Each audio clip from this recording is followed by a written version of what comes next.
ভেড়াগুলো উন্মুক্ত পরিবেশে খাবার খাচ্ছে, এই যে দেখেন দৌড়াচ্ছে। এর জন্য কিন্তু কোনো রাখাল নাই, একটা রাখাল ভাই আছে তাও অনেক দূরে। এই যে আমরা একটি ভেড়ার পাল এবং গরুর যে বাছুর থাকে, বাছুর ছোট গরু যাকে বলে, সেটা দেখতে পাচ্ছি একদম মুক্ত পরিবেশে।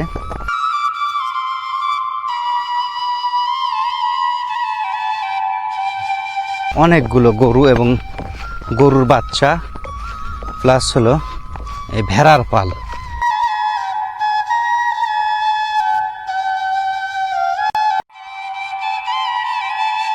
আমি একটু ভেড়াগুলো আপনাদেরকে একটু ক্লোজ করে দেখাই।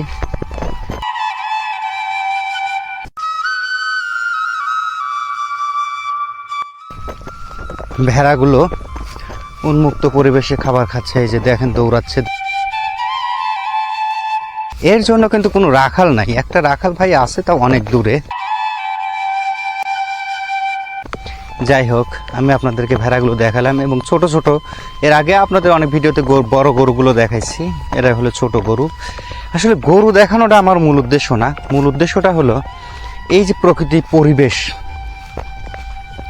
এই পরিবেশটা আপনাদের দেখানো আমার মূল উদ্দেশ্য। এখানে আসলে হয়তো যারা সিরাজগঞ্জের আছেন তারা এখানে কিন্তু অনেকে আসছে, এখানে একটা তাঁবু করতে পারেন। যারা যারা স্পেশাল ট্রাভেলার আছেন, যারা প্রফেশনালি ট্রাভেল করে থাকেন, তারা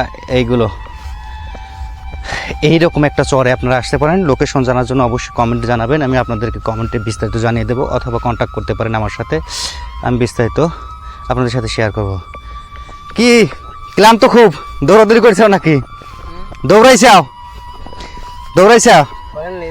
হরণ লেগে গেছে? কি হয়েছিল? বাছুরের সারা গায়ে ময়লা কি জন্য? পানি হয়ে গেছে না? পানি আর কাদা মাটি হয়ে গেছে না, এই জন্য বেশি ময়লা হয়ে গেছে। তাহলে তো এই যে গরুর সমস্যা হইল না ময়লায়, এর গরু গোসল দিতে যায় না? নদীত কি হয়?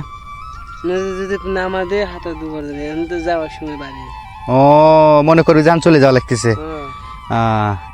ভেড়া ওই নোংরা মানে কাদামাটির ভিতরে থাকতেছে। এখন যাওয়ার সময় হয়ে যাচ্ছে, পানিতে নামালি ফেরে দিবি দৌড়, ওই পাশে চলে যাবে তাই না? তাহলে খুব ক্লান্ত মনে হচ্ছে না? খুব ক্লান্ত দৌড়াইছে ভাই একটা ইয়া। এটা কি ষাঁড় গরু বাছুর নাকি? বকন বাছুর। ওই যে ষাঁড়। আচ্ছা, ও দৌড়া চলে গেছিল ওই অন্যদিকে না? একটা গরু হারায় গেলে তো তোমার সমস্যা, তাই না? জরিমানা নিবি না? আচ্ছা, গরু কি হারা যাওয়ার সম্ভাবনা আছে? গরু কোন দিক যাবে? বাছুর।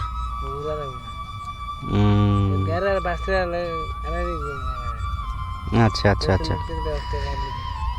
হ্যাঁ, তো এটা খুব ক্লান্ত, এখন থাকো তাহলে জায়গা।